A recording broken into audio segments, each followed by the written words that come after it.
और बात करेंगे आज पाकिस्तान की जो शिकस्त हुई 60 रन की न्यूजीलैंड के हाथों। लोग बड़े दिल बर्दाश्ता हैं, बहुत सारी गलतियां हुई पाकिस्तानी क्रिकेट टीम से और न्यूजीलैंड ने पाकिस्तान के खिलाफ गुज़िश्ता 12-14 दिन में फतूहात की हैट्रिक मुकम्मल की। लाहौर में पाकिस्तान को 78 रन से हराया, फिर उसके बाद कराची में फाइनल में न्यूजीलैंड ने पाकिस्तान को 5 विकेटों से शिकस्त दी ट्राई सीरीज के और आज 60 रन से हराया। और पाकिस्तानी बॉलर्स ने आखिरी 10 ओवर्स में 113 रन दिए और आखिरी 5 ओवर्स में 64 रन बने और पाकिस्तान 60 रन से हारा। बहुत सारी चीज़ें जिन पर हम बात करेंगे।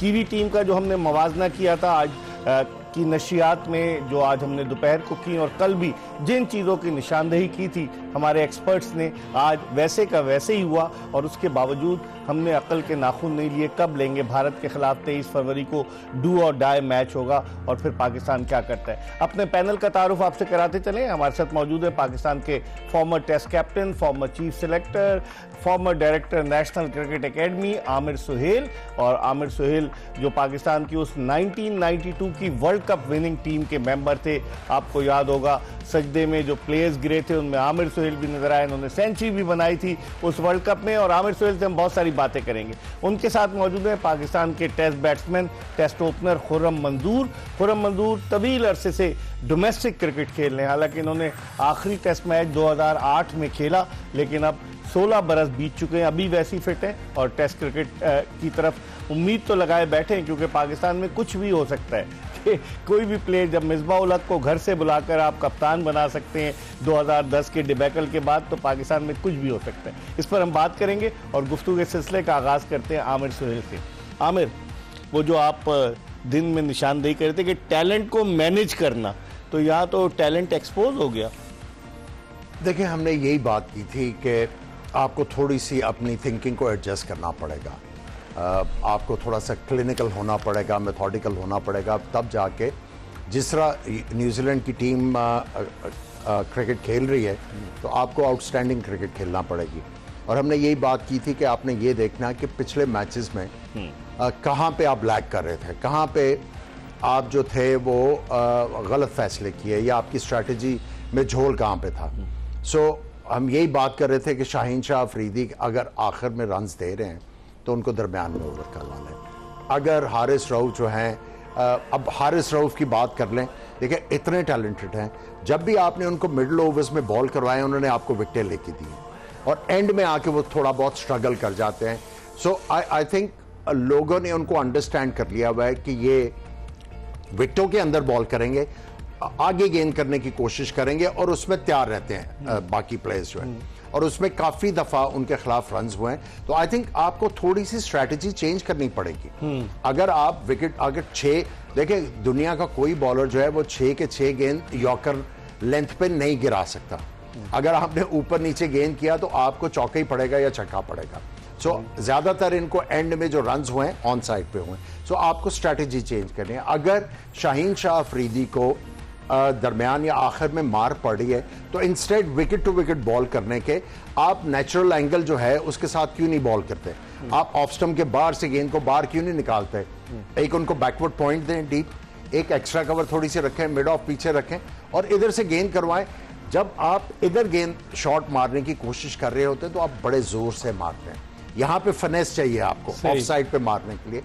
आई थिंक थोड़ी सी जो है वो आपको स्ट्रैटेजी जो है या अपना माइंडसेट जो है उसको थोड़ा सा एडजस्ट करना पड़ेगा। देखिए टीम में पोटेंशियल तो है और पोटेंशियल को यूज करना जो है इस वक्त चैलेंज बना। इन गलतियों का जिम्मेदार आप किसे करार देंगे? हेड कोच को, सिलेक्शन कमेटी को या कप्तान को?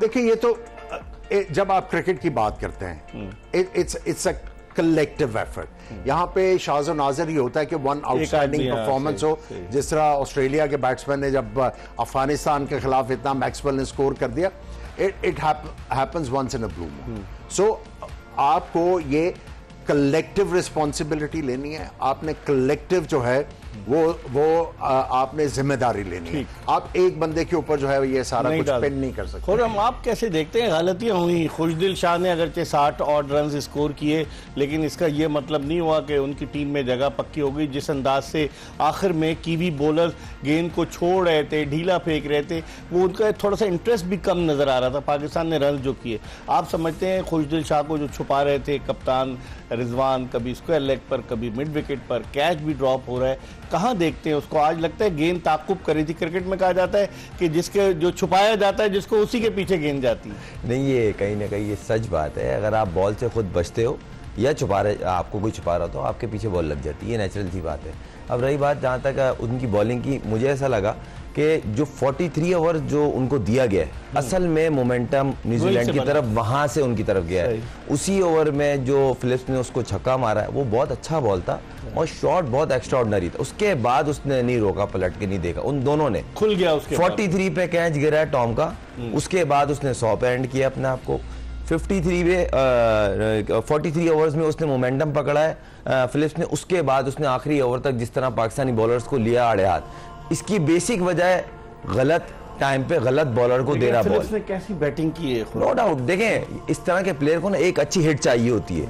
आमिर भाई, इस बात को मैं आमिर भाई से भी चाहूंगा थोड़ा सा एक्सप्लेन करें कि कहीं ना कहीं इस तरह का जो कश्तियां जला, हम देसी लफ्जों में तो यही कहते हैं कश्तियां जला के आया है ऐसा प्लेयर, उसको मुझे लगा मैसेज आया जो ओपनर था, उसका नाम विल यंग, उसको कहीं ना कहीं मैसेज आया कि अब आप आउटराइट जाएं। उसने एक बॉल पे उतर के कवर पे चौका मारा, वेरी नेक्स्ट बॉल पे आउट हुआ। उसकी बॉडी लैंग्वेज चेंज थी ओवर के बाद जब मैसेज आया।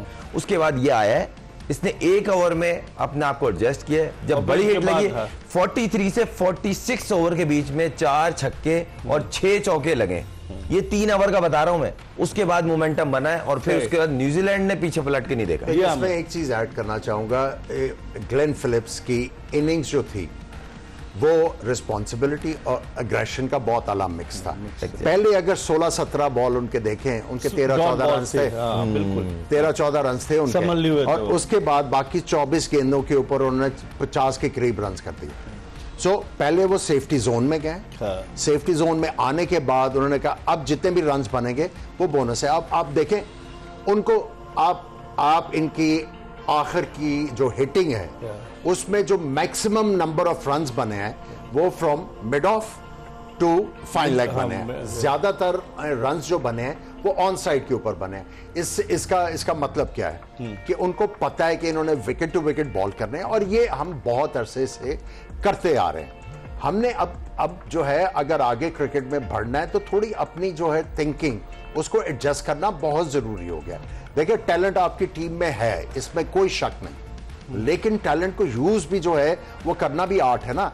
अब देखें उनके जो लिमिट, अब मुझे न्यूजीलैंड के जो प्लेयर हैं, अगर आप ग्लेन फिलिप्स को अलहदा कर दें, नेचुरली टैलेंटेड कौन है कि जिसको बारे में आप कहें कि वो यार ये तो इतना बड़ा अग्रेसर है, ये तो गेम ही चेंज कर देगा कि 10 ओवर में ये जो है मैच को बिल्कुल पलट देगा। Not many. और आप देखें क्रिकेट जो है सिर्फ छक्कों की गेम नहीं है, दिमाग की है। आप देखें 107 किया 113 गेंदों के ऊपर, दूसरा 100 हुआ 104 गेंदों के ऊपर, जिससे डिफरेंस डाला वो ग्लेन फिलिप्स ने आखिर में। आपने एक स्टेज उसके लिए क्रिएट की और उसने आके आपको जो है वो जो इंपॉर्टेंट काम था वो कर दिया। देखिए, हम we are lost in translation. हम लोग समझते हैं कि क्रिकेट जो है ये लिमिटेड ओवर क्रिकेट जो है ये सिर्फ चौके छक्के हैं, नहीं, ये सिंगल भी है। सही कह रहे हैं। लेकिन फिर हमारे जो वो जो बॉलिंग कोच है अजहर महमूद बताते तो होंगे ना, आप कह रहे हैं विकेट टू विकेट बॉलिंग करे, तो वो बताते नहीं होंगे या सुनते? देखिए, should now it's about time, क्योंकि देखिए आपकी एक स्ट्रेटेजी अगर काम नहीं कर रही तो आपको सोचना तो है, आपने सोचना तो है। I think it's about time कि आप एक ही तरह जो है अगर आप मैच हारते जाओ। और दूसरा थोड़ा सा रिजवान को भी ये देखना है कि अगर वो समझता है कि अबरार लेफ्ट हैंडर को बॉल नहीं कर सकता तो फिर इस लेवल के ऊपर तो क्या फायदा? 3 स्पेल में आप स्पिनर से बॉल नहीं करवाते। सही सही 3 स्पेल में की आप कोशिश करते हो कि स्पिनर का रिदम आया हुआ है तो उसके साथ आप उसके 2 ओवर रोक लो कि एक स्पेसिफिक प्लेयर है कि यार ये लेग स्पिनर के खिलाफ थोड़ा सा हल्का खेलता है, उसके लिए तो आप रोक लेते हो। अच्छा वो आएगा तो ये ये मेरा वेपन होगा, इसको मैं जल्दी से आउट कर दूंगा। लेकिन इतने ज़्यादा चेंजेस जो हैं वो थोड़ा सा मसला डालती हैं। आप कल कह रहे थे कि अबरार की गेंद में जिप नहीं है। आज भी अबरार जो थे वो इतने इम्प्रेसिव नहीं रहे। अगर 10 ओवर में उन्होंने 47 रन दिए और वाहिद स्पिनर जिन पर पाकिस्तान बहुत रिलाय कर रहा था। क्या कहेंगे, क्या अब भी हम वही फील कर रहे हैं ना सब लोग, जो हर आदमी आम, मैं नेशनल स्टेडियम में था, बाहर निकला, हर आदमी कह रहा है भाई स्पिनर क्यों नहीं है, दूसरा भाई ओपनर क्यों नहीं है। आज जिस तरीके से फ़खर नई इनिंग्स ओपन कर सके, वो गिर गए थे और फिर उसके बाद मसल वगैरह पुल हुआ और आईसीसी के रूल्स के मुताबिक ओपनर ही नहीं था कोई आपके पास दूसरा। नहीं, अब ये सोचने की बात है ना। पहली बात तो ये अबरार की बात कर लेते, आपने बोला ना इकबाल भाई, देखें वो चीज़ तो दिखी, एक उनके स्पिनर्स ने बॉल की गेंद ग्रिप के साथ बाइट ले रहा था और हमारे स्पिनर का बॉल तेज आ रहा था, जिसकी वजह से गेंद नीचे भी रहा है। शुरू में आपने देखा हो थोड़ा बॉल नीचे रहा है, स्किड भी किया है, मगर जिस तरह का इसको एडवांटेज लेना चाहिए था पहले बॉल वो नहीं लिया। आप टॉस जीते, आपके हक में गई, अर्ली 10 ओवर में आपने 2 आउट करके उनको बैकफुट कर दिया था। उनकी जो मैंने आपको एक बात पॉइंट हम लोगों ने डिस्कस किया था कि वो पार्टनरशिप्स लगाते हैं और यही हुआ एग्जैक्ट। उन्होंने वही किया, स्ट्राइक को रोटेट किया। अच्छा, हमारे अगेंस्ट स्पिनर स्पेशली उन्होंने इतने आराम से सिंगल लिए, उनको मुश्किल नहीं हो रही थी। वो जब चाहते थे अपनी मर्जी से डॉट करते थे, विद इन स्टंप बॉल को क्रॉस नहीं खेल लेते वो अबरार की, वो मिड ऑन मिड ऑफ या कवर पे वो सिंगल लेते सॉफ्ट बैट से। जब उनके बॉलरों ने बॉल करी तो आपके बॉल ब्रेक भी हो रही थी। एक टाइम तो शुरू में ऐसा लगा जैसे खेलना ही नहीं आ रहा। यंग और लेथम की जो पार्टनरशिप हुई खुर्रम, क्या मैच में उनको लेके ये दोनों आए, उसके बाद जिस तरह फिलिप्स ने मारा, उनके लिए सही कहा आमिर भाई ने कि एक बेस बन गई थी उनकी। अब वो टाइम था, उसको उससे आगे कैश किया और सही वक्त पे वो आया। देखें 2-3 चीजें एक साथ हो गई उस टाइम पे। खुशदिल का जो लगाया ना वो पैकेज मिल गया उसको, और वहां से मोमेंटम, मैं बोला ना मैच का सही मानो वो मोमेंटम जो गया ना न्यूजीलैंड की तरफ, वो 43 ओवर से गया है। उसके बाद न्यूजीलैंड ने पलट के नहीं देखा है वो हमारी।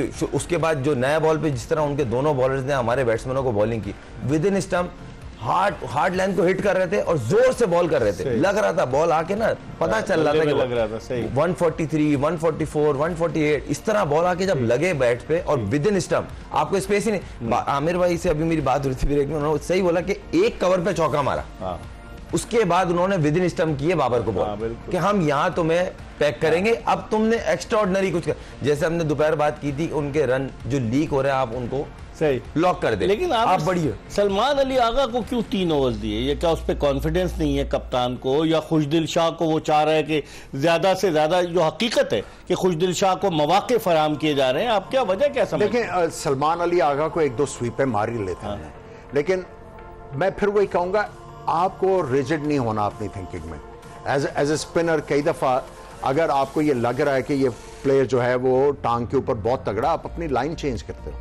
अगर एक बंदा स्वीप मार रहा है तो आप कहते हो ओके मैं अपनी लाइन जो है लेग स्टंप से शुरू करता हूं, क्योंकि वहां से अगर आप स्वीप मारोगे वो इतनी फोर्सफुल नहीं होगी, उससे फिर आपको जो है वो पैडल स्वीप करना पड़ेगा, तो वो इतनी तेज नहीं जाती। तो उसमें यह है कि आप फील्डिंग एडजस्ट करके तो आप इम्प्रोवाइज करते हो। लेकिन देखें ये 3 ओवर में उसे सिर्फ 15 रन दिए थे Salman Ali Agha. It's all about thinking on the feet, और उसके बाद गेम अवेयरनेस दिखानी है। देखिए मैं फिर कहूंगा कि पोटेंशियल आपकी टीम में है, पोटेंशियल, लेकिन कप्तानी अच्छी नहीं हुई आमिर, अगर आप इस बात से देखिए इत्तेफाक करें या ना करें। रिजवान को बड़ा क्विकली रियलाइज करना है कि T20 क्रिकेट और 50 ओवर क्रिकेट में फर्क है। ठीक है, इस पर हम मजीद बात करेंगे, लेकिन हम प्रोग्राम में एक ब्रेक की तरफ बढ़े और ब्रेक के बाद दोबारा आमिर सुहेल और खुर्रम मंजूर के साथ आपको ज्वाइन करेंगे।